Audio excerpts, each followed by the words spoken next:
Welcome to MarshWatch, the Great Lakes Edition Webinar 3. First off, we'd like to recognize the Indigenous peoples who were the original inhabitants of the land in the many different places where we are all gathered today. As we have in the last few webinars, we won't attempt to identify all the many dozens, perhaps hundreds of different communities, but we encourage you to learn more about the peoples who originally occupied the lands where each of you is currently located. And of course, we very much hope that through birds and a shared love of nature that we can all come together in a spirit of respect and reconciliation. Okay. I'm Doug Tozer, Director, Waterbirds and Wetlands at Birds Canada, and with me tonight is my longtime friend and colleague, Kathy Jones, who is volunteer manager and biologist here at Birds Canada. Both Kathy and I really love wetlands, as you know, and the wildlife they support, so we're very much looking forward to our time with you during this third webinar of the Great Lakes edition of MarshWatch. We have a lot to cover, of course, so we're going to dive right into it in just a few moments. Just a few preliminaries first, though. If you're looking for a more formal, detailed introduction to the program, then please watch or rewatch the beginning of Webinar 1, which gives an overview of everything. Webinar 1 is available as a video on the Great Lakes MarshWatch webpage by going to the bottom of the page where the videos are listed. And you can find all that, of course. The URL is on the screen there, birdscanada.org/Great Lakes MarshWatch. Also, as a reminder to you that on the Great Lakes MarshWatch webpage, there are some other videos and additional information that we do not cover in the webinars. So there's a video there that explains how to submit a checklist of your observations to Birds Canada's Nature Counts data platform, and another video that introduces birding basics, such as how to use binoculars and where to find good bird guides and stuff like that. You'll find these two videos under the Resources tab on the right-hand side of the Great Lakes MarshWatch webpage. Okay, so as a quick reminder, the program consists of 5 bi-weekly webinars, and in between each webinar, we encourage you to visit a wetland of your choice to practice your bird and frog identification skills and to submit a checklist of your observations using Birds Canada's Nature Counts open data platform. So, although, of course, as we explained before, visiting the wetlands and submitting the checklist is entirely optional and completely up to you. We're obviously in webinar 3 as I speak. In webinar 1, we learned 8 overall bird groups, which of course we've been using to narrow down each bird species we learn by first placing it into one of these 8 groups. And we learned 8 bird and 4 frog species in that first webinar. Then in the last webinar, in webinar 2, we tackled another 23 bird species and 1 frog species. And here in webinar 3, we're going to tackle 16 bird species and 2 frog species. It sounds like a lot, and of course it is, but we're hoping to build things up carefully with a good foundation. So hopefully this approach works well for you. Okay, now we're right into it. Okay, so we'll start off with a relatively easy one. Blue-winged teal. It's one of our duck-like birds, of course, because it looks like a duck. It swims around on the water most of the time. It's distinctive with that blue-gray head and a moon-shaped white face crescent, as well as it has a brownish body with lots of black dots. And it looks like it was, to me at least, it looks like it was stippled with black ink using a thick Sharpie marker or something like that on the body. True to its name, it has a bright powder blue patch on the upper surface of the wing, which is normally only visible in flight, as you can see in the inset in the upper left corner of the screen there. The blue-winged teal, it's a relatively late migrant through the Great Lakes compared to the other ducks. So that's why we kept it till the third webinar, because you see these guys a little bit later on than you do most of the rest of the ducks. So not too hard to get onto that one with its white face crescent. All right, another distinctive one, or fairly distinctive one, Marsh Wren. These are one of my favorite birds. They're active little guys, fun to watch. We know it's in our songbird group because it's really, really small. It's about chickadee size or so, or even maybe a smidge smaller. It perches on things, and as we'll hear in a moment, hopefully, if our technology works, it has a very musical song. Visually, there's not much to go on this one. You know, it's sort of a quintessential little brown job, so to speak, as some say. But it does have that bright white line through the eye and a small patch of black and white striping on the back of its neck. And like many wrens, it often holds its short tail straight up in the air, like you can see in the two rightmost photos. Its song is a good one to get onto as they sing a lot, but they can be difficult to see as they normally stay well hidden in dense cattails. The song is a short but rapid trill that's rich and throaty and musical. And it almost has a bit of an electrical quality to it, at least to my ear. And the bird seems to really want to sing, as if it absolutely loves the fact that it has to sing to advertise itself and it's really proud of it, kind of thing. So see what you think. Hopefully you'll be able to hear this.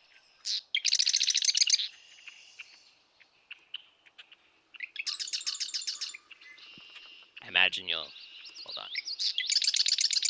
I imagine you'll say something, Kathy, if you didn't just hear a marsh wren.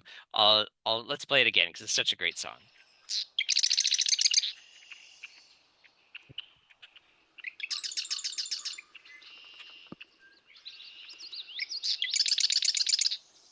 So really short, really tight, really, and you can see that, sort of get a feel for that electrical kind of quality to it, hopefully. We can hear it, Doug. So Okay, good. FYI. So petrified about having technical difficulties now. Okay, that's great.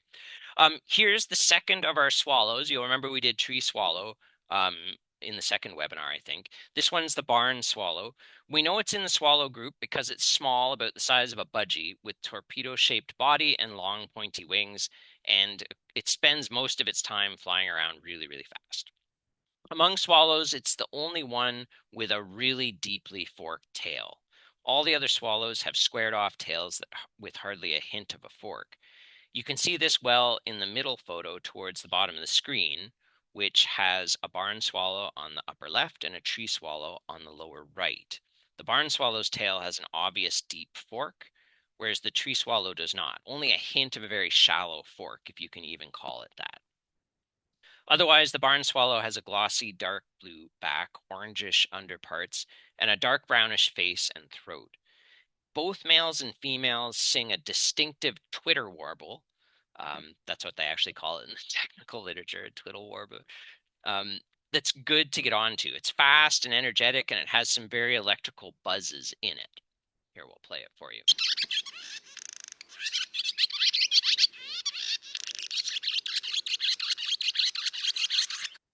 So it's super fast, super energetic. It goes on and on and on. We'll play it again just because it's so great.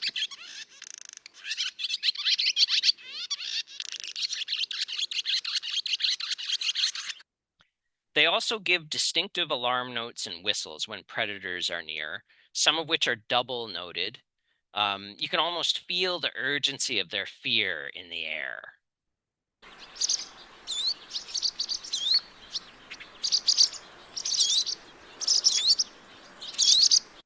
So there's that, the double note is them, and then that in the background is them as well. We'll play it again here.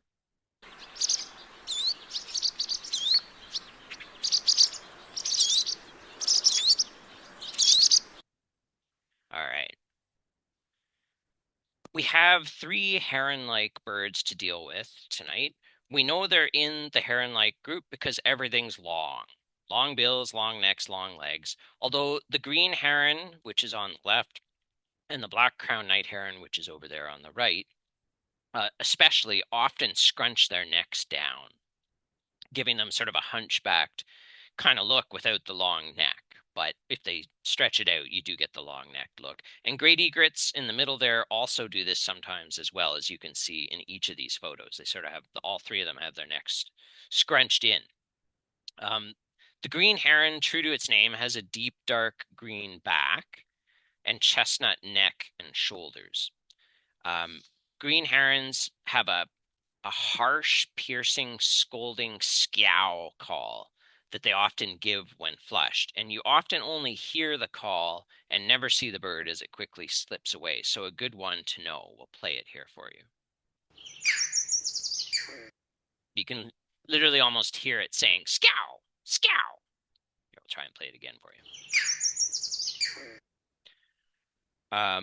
The great egret is pretty easy, big all-white heron, nearly as big as a great blue heron with a yellow bill and black legs. Not much looks like this in the Great Lakes region. Same for the black crowned night heron there on the right.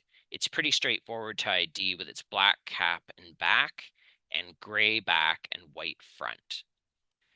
Plus, it has that big red eye if you're close enough to see it. Black-crowned night herons give a loud barking squawk when they flush. It almost sounds like a small dog barking to me, at least, in a way, and it really is almost kind of amusing sounding. Like every time I hear it, it kind of makes me laugh. See what you think. It's like, I don't know, it just sounds amusing to me here, if I can get it to go again.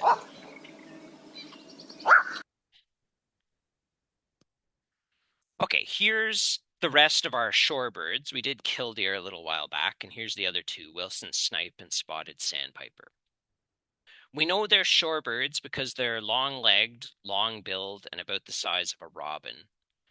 A trick with Wilson snipe on the left, in addition to its ridiculously long bill, is that it's stripy.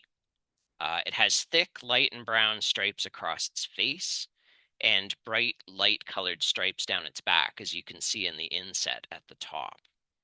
And the Wilson snipe sometimes gives a flight display where it creates a very unique winnowing sound that sounds like ha ha ha ha ha as air flows around its specialized tail feathers. So it's actually doing this by holding these special tail feathers fanned out and the air goes through them. It's not doing this with its voice.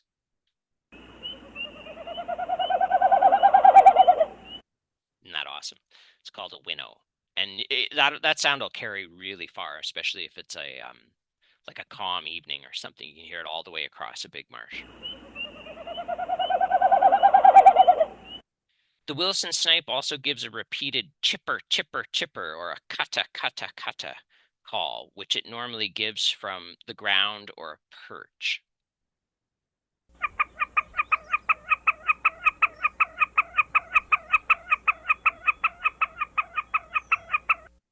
And it'll do that, like if there's another snipe nearby that's sort of intruding on its territory, it'll do that, and it's probably part of sort of an advertising kind of call too. And finally, the Wilson snipe, we got a lot of vocalizations. There's 3 different ones for the snipe. It also gives a sharp scape call when it flushes.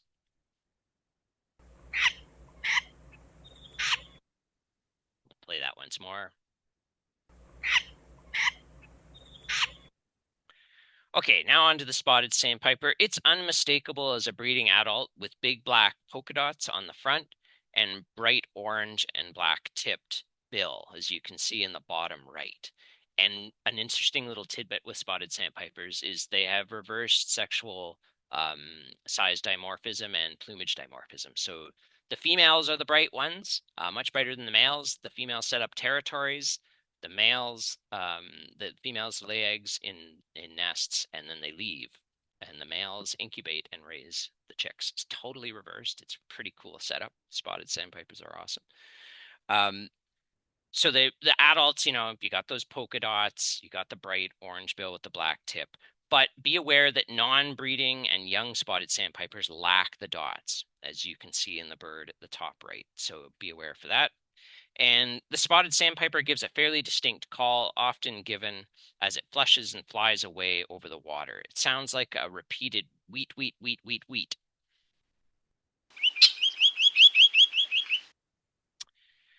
And finally, the spotted sandpiper has a distinctive look in flight because it holds its wings stiffly downwards with quick, shallow wing beats. And it also looks distinctive when it perches as well because it teeters back and forth as it stands or walks. And we do have a video for this, but I'm going to say we save it till the end.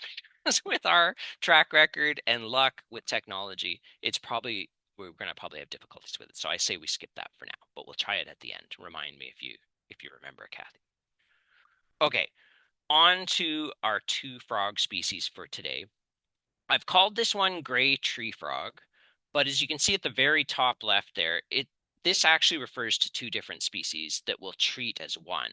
This is because in the Great Lakes region, we have Cope's gray treefrog and eastern gray treefrog. They're separate species. The thing is that these 2 species look almost exactly the same, really hard to tell apart visually, and they sound nearly the same as well. And the only really surefire way to discern them is by using genetic analysis. So as a result, nobody really knows exactly where their overlapping ranges start and stop. But generally, the copse is more common in the western and the southern part of the Great Lakes region, so northern Michigan and Wisconsin and south of there type thing. Whereas everywhere else to the east, including all of central and southern Ontario, we have eastern gray tree frog. Like most of the frogs we'll be learning, you hardly ever see gray tree frogs, but they do have a distinctive, short, melodious musical trill. Here it is. It's a great call.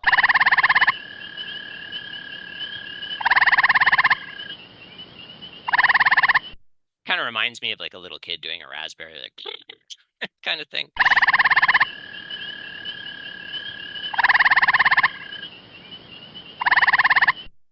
Of course, for bonus marks, you probably caught the spring peepers in the background, which we learned a few webinars ago. And the mink frog. This species is primarily only found in the north, on the Canadian Shield, in forested landscapes. You won't find it for the most part in the south, in places dominated by farmland. It sounds like a rapid, muffled cut, cut, cut, almost like a hammer striking wood to some people's ears, and many individuals calling together. Some thinks that it sounds kind of like horses' hooves running over cobblestone. But you be the judge if any of these descriptions have any merit for you. Here it is.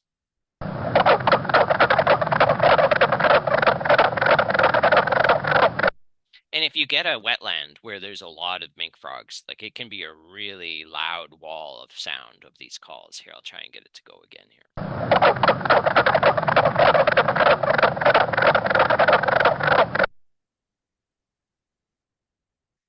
Okay, so let's take a little break and review what we've learned so far.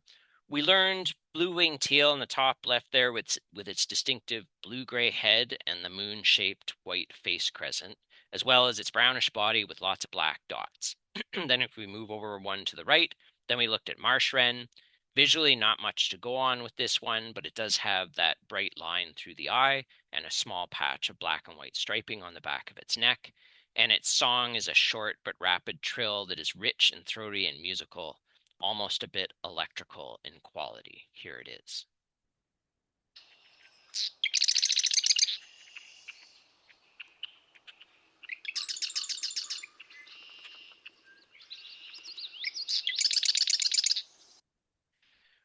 One over to the right, barn swallow. Among swallows, it's the only one with a deeply forked tail.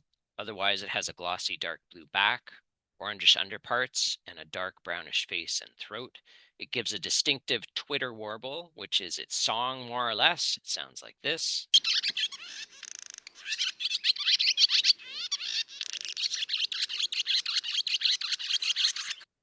And it gives distinctive alarm notes and whistles when predators are near, some of which are double noted. Here they are.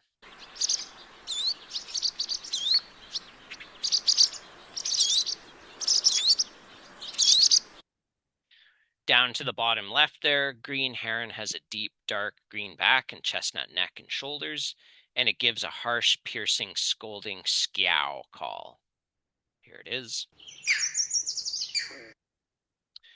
Great egret, one over to the right at the bottom left there. Great egret's pretty easy, big all-white heron, nearly as big as a great blue heron, with a yellow bill and black legs. Black crown night heron, right in the middle at the bottom there, is pretty straightforward to ID, with its black cap and back and gray back and white front, plus a big red eye if you're close enough, and it gives a loud barking squawk when it flushes. Here it is. Spotted sandpiper in the top right is unmistakable as a breeding adult with its big black polka dots on the front and bright orange with black tip bill, and it gives a repeated wheeta wheat wheat wheat call. It sounds like this.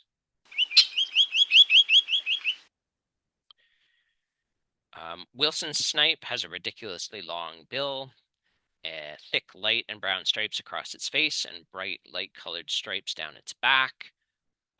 And it creates a very unique winnowing sound that sounds like ha ha ha ha as air flows around its specialized tail feathers. Sounds like this.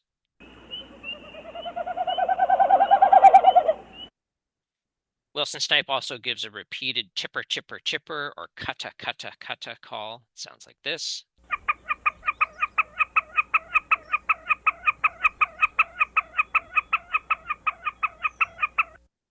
And Wilson Snipe also gives a sharp scape call when it flushes that sounds like this. And the two frogs we looked at, Gray Treefrog gives a distinctive short melodious musical trill that sounds like this.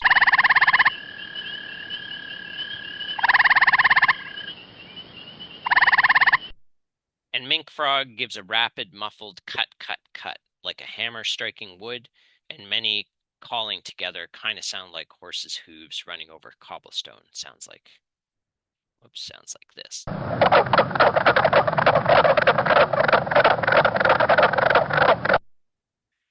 Okay. All right. Okay, now a bit of a warning. Things are about to get a bit complicated for the rest of the webinar because we're going to deal with two different groups that have some species that are really difficult to tell apart. One of the groups is two of our five rail species that look and sound very similar, and the other group is two of our three tern species, which are very, very similar to the point that I personally kind of loathe having to make a call between them a lot of the time. So please don't get frustrated with this part. It's as hard as it's going to get out of the whole series of webinars. And if you find it too detailed or overwhelming, then no worries. You're not alone. Remember that it's perfectly okay to call something a rail or a tern and just leave it at that. It's really quite good to get a bird far enough to call it a rail or a tern anyway. So be happy with that. All good. Okay, ready, everyone? Here we go. All right. Here's three of our five rails: King Rail, Virginia Rail, and Sora. And note that Sora is just called Sora. It's not called Sora Rail like the others. You might recall that this group is a bit tricky because there's no easy defining feature for all of them. But all of the three rails we have here all look like chickens, and they have this black and white barred flanks in each of the three cases, as shown by the arrows on the screen. So no other species we'll be covering has this feature on its side or flanks, the black and white barring. But it probably won't help you much because all three of these rails are extremely secretive, and you very, very rarely see them.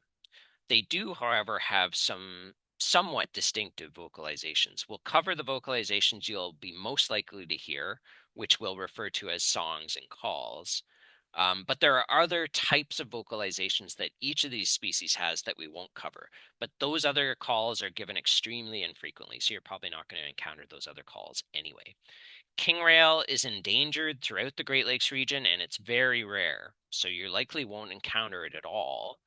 But it's good to be able to identify it because lots of folks are interested in conserving it, including Birds Canada, of course. So if you are lucky enough to needle in a haystack kind of thing and come across one, it's good to be able to recognize it.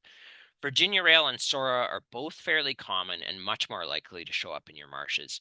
Sora is the most unique looking of the three, whereas King and Virginia look very similar with brown bodies and longer bills.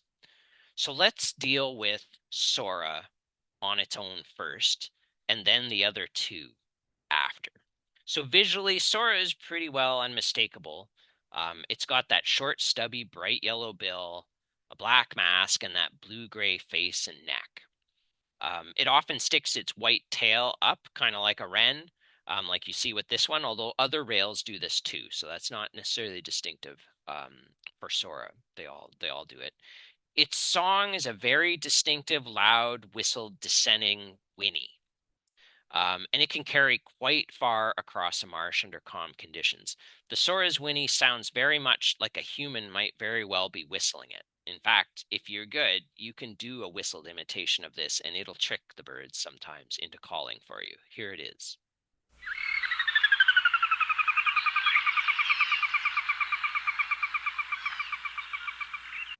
So if you can whistle, you can do and you can get the birds will call back to that. The Sora also gives various calls, including a two-noted call that sounds like kerwee, and some refer to this two-noted call as the spring peeper call due to its likeness to some of that frog's vocalizations, as we'll hear in a moment. And they also give some single-noted calls too. See what you think. Here's a recording with multiple curwees followed by one single note that sounds like, to my ear at least, like keek. Here you go.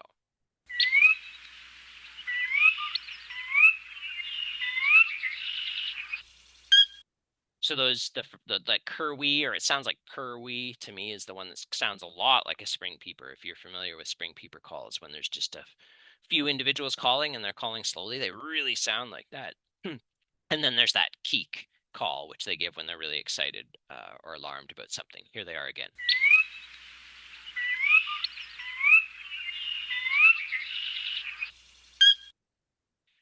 Okay, here's the two toughies. So king rail and Virginia rail will do together because they're so similar. So the key to telling them apart visually, if you are lucky enough to see them, is the face color and the bill color and shape. That's what you want to go to. And inevitably, if you do get a look at one, their face and their bill is almost always hidden, and all you can see is their body, of course, Murphy's Law. But that's really the key. You need to see the face and the bill. King has a brown face, whereas Virginia has a gray face. So you can see that here. I think you can see my cursor.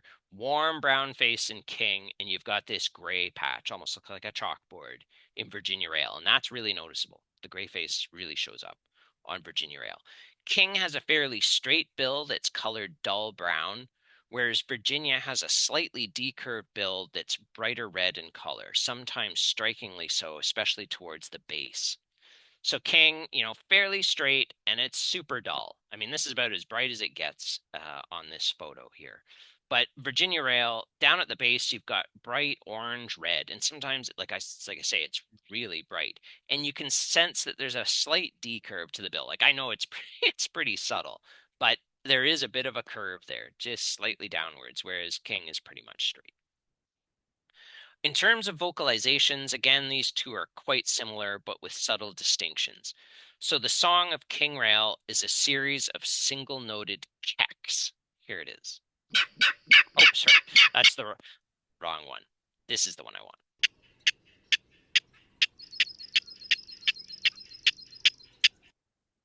So it's just keck, keck, keck, keck. There's no double notes at all. So whereas the Song of the Virginia Rail is a series of double-noted kdicks, or tickets, tickets. Now, some of the Virginia notes will sound like single-noted kecks. They'll sound like a king rail, but eventually, very quickly, it'll do a two-noted call in there. Kings never give double-noted calls. Virginias give lots of double-noted calls. So here, or in their song. So here you go.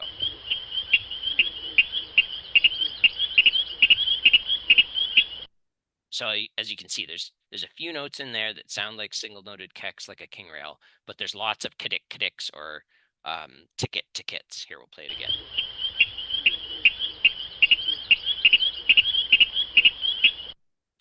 The most commonly heard, so those were the songs, the keck, keck, keck, the king rail, the kdick, or ticket, the Virginia rail. That's the songs. The most commonly heard calls of these two rails is called a grunt. And it consists of a series of notes that trail off or descend towards the end. The grunt call of the king rail is a series of loud, hollow notes that trail off towards the end. Here it is.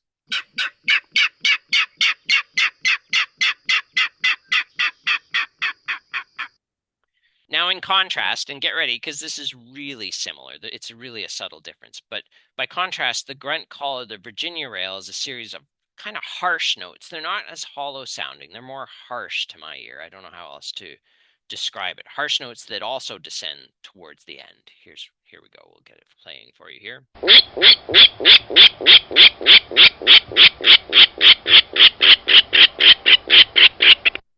Now, obviously telling the grunts apart for these two species can be nerve-wracking, to say the least. I mean, they sound really similar. I've had lots of times where I've stood wondering which one I've got, and sometimes you just can't be entirely sure, especially if it's just a herd-only bird. You hear one grunt and you're left scratching your head. You're like, well, I don't know. It could have been either. So sometimes that's fine. You just have to let it go. It's one or the other. You can't always identify the grunts on their own, and that's just fine. A good birder always lets some things go. So let's hear them again. This is the king rail grunt. I don't know how else to describe it other than it just sounds a little more hollow sounding to my ear. Here, hold on. I've lost my cursor. Here we go. Here we go.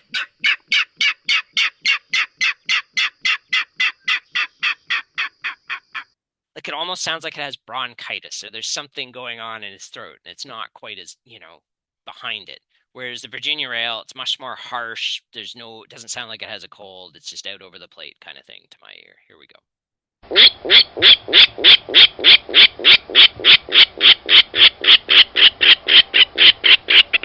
But if you disagree with me and you're like, Doug, those sound completely the same, I totally agree with you. They are difficult. It takes a while.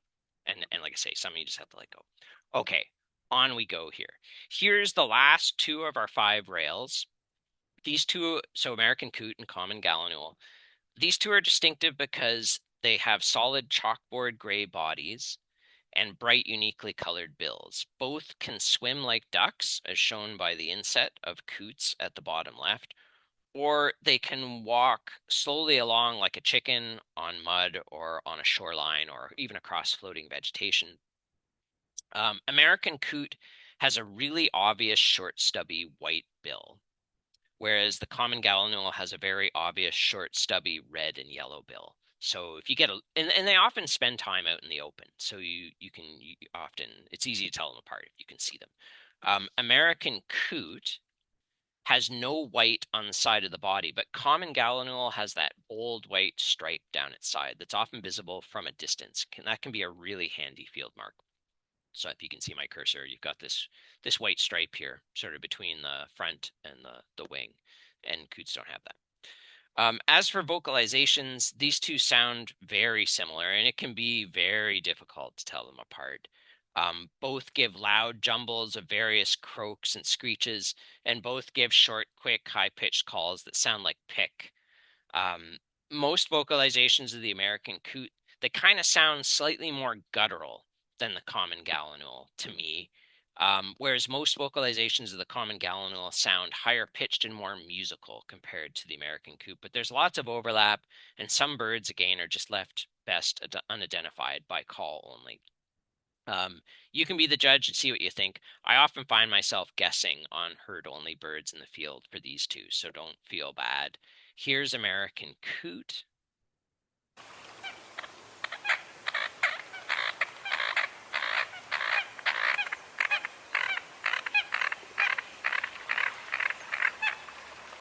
And here's common gallinule.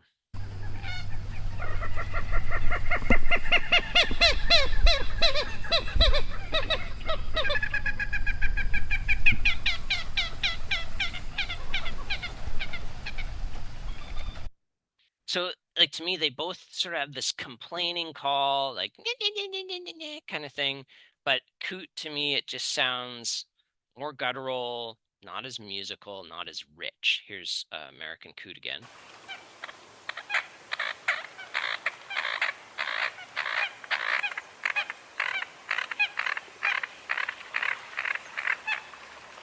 And then here's common gallinule, more louder, more throaty, more musical. I don't know how to best to describe it.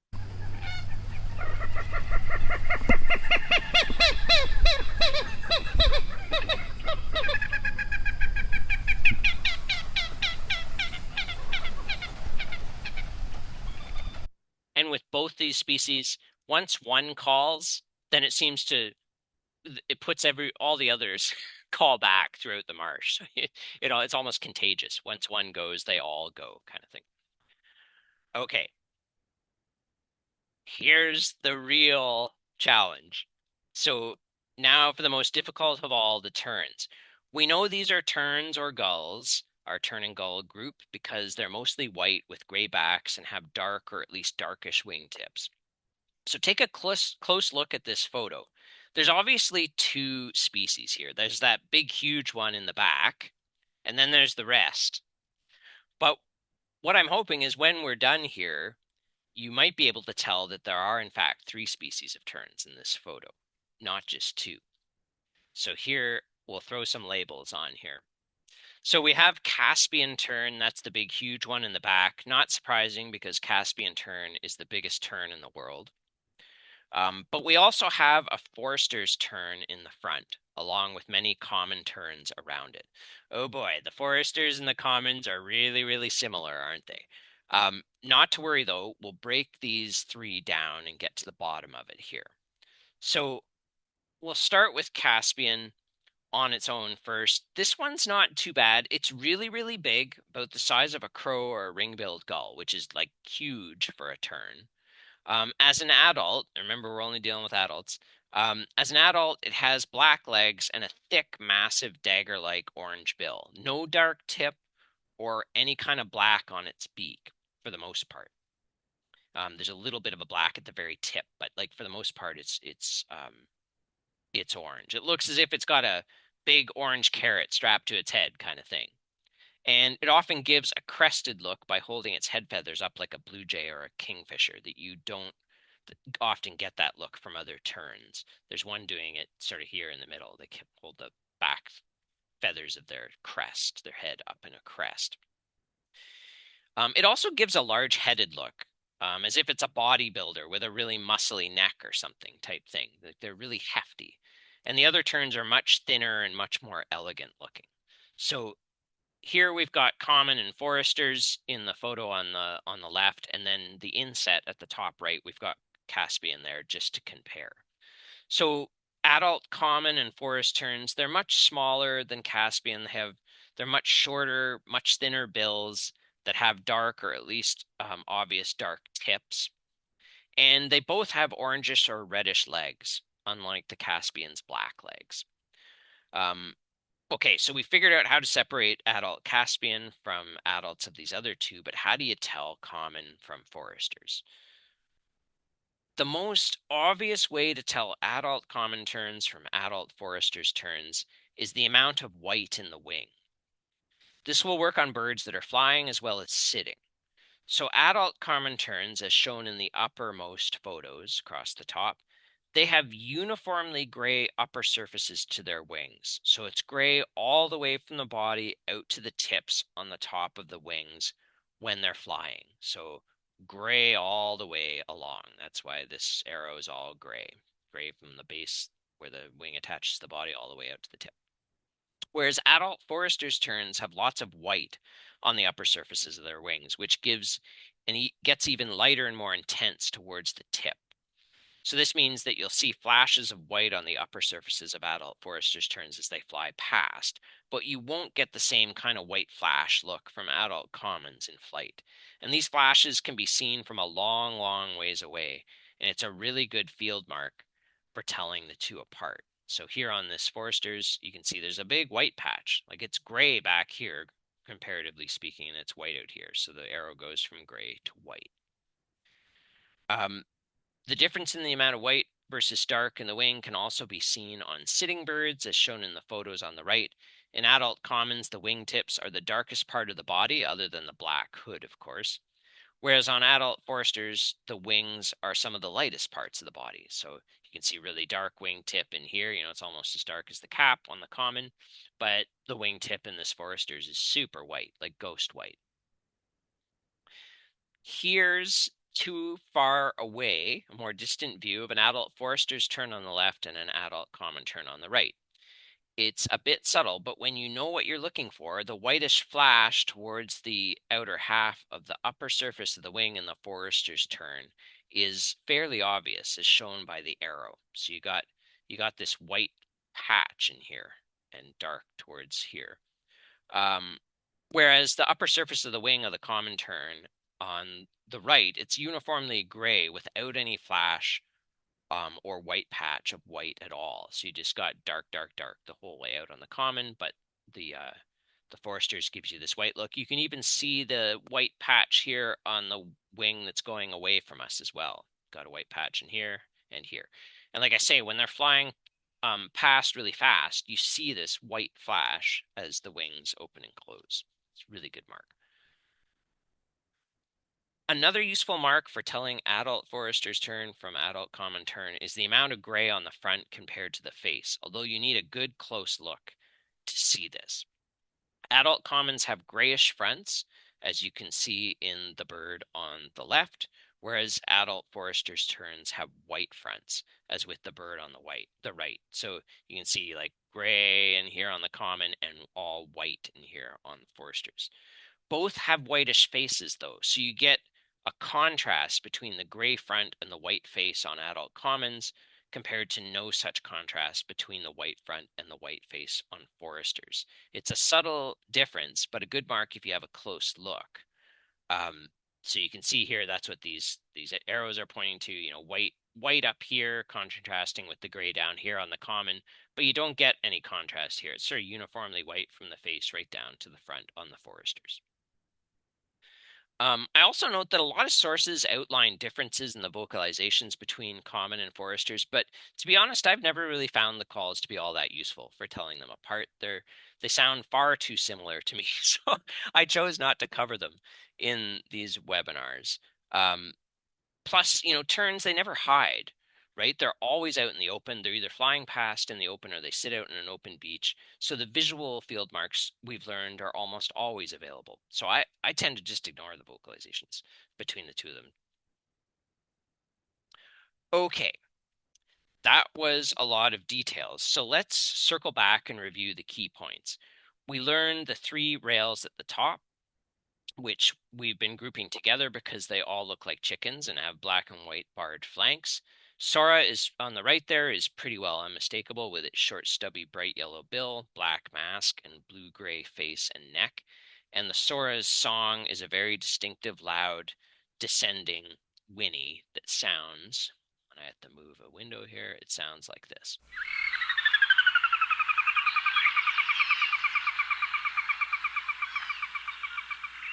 The Sora also gives various calls, including a 2-noted cur-wee, which some refer to as the spring peeper call, as well as some single-noted calls that sound like keek. Play them for you here.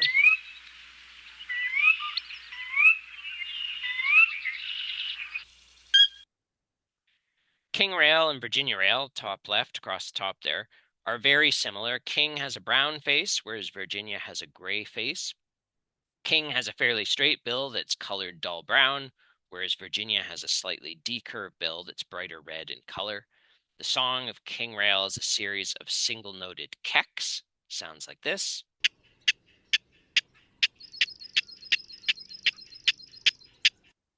Whereas the song of the Virginia Rail is a series of double-noted cadicks or tickets. Sounds like this.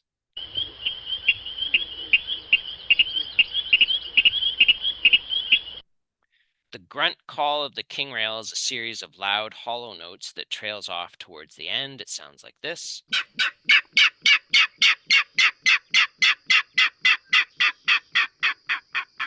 Whereas the grunt call of the Virginia rail is a series of harsh notes that descends towards the end, and it sounds like this.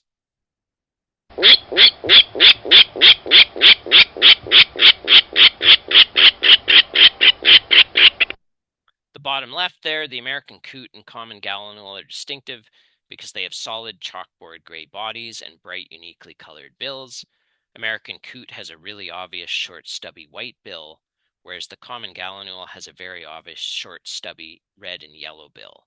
And among the 3 terns, Caspian tern is distinctive because it's really, really big, about the size of a crow or a ring-billed gull. As an adult, Caspian tern has black legs and a thick, massive, dagger-like all-orange bill, for the most part. And by contrast, adult common and Forster's terns are much smaller, have much shorter and much thinner bills that have dark or at least darkish tips, and both have orangish or reddish legs. Adult commons have uniformly gray upper surfaces to their wings, whereas adult Forster's terns have lots of white on the upper surfaces of their wings. And common terns have grayish fronts, whereas Forster's terns have white fronts. Okay, thanks for hanging in. Hopefully this 3rd webinar was not too overwhelming or technical. Remember, it's totally fine to let certain birds go unidentified, especially the Virginia king rail thing, especially if you only hear a grunt and you're like, well, was it hollow enough to be king or was it harsh enough to be Virginia? It's totally okay to let it go. Same with American coot and common gallinule on herd-only birds. Is it guttural enough to be a coot? Was it more musical and out over the plate, so to speak, to be a Gallinule, it's okay to let it go. And the Forster's common tern thing. I mean, if you got the white flashes, you're good to go with Forsters, but sometimes you just have to let things go. If you're finding the material difficult, just try your best to be patient and work your way through slowly. It normally takes time and practice to work your way up, but differences that seem mysterious will often quickly become apparent if you keep at it. And especially if you see some of these birds in the field and you can see or hear some of these field marks we've been talking about, they'll stick with you. So all of a sudden it'll click kind of thing. Okay, so now it's quiz time, followed by some informal discussion and time for questions. And not to worry, of course, as we explained before, these quizzes are just for fun. There's no pressure. We're not going to pay any attention to the marks or anything. It's just for fun and learning. I'm now going to turn things back over to Kathy, who will explain how the quiz is going to work. And that brings us to the end of the formal part of the webinar, so we can stop recording now too.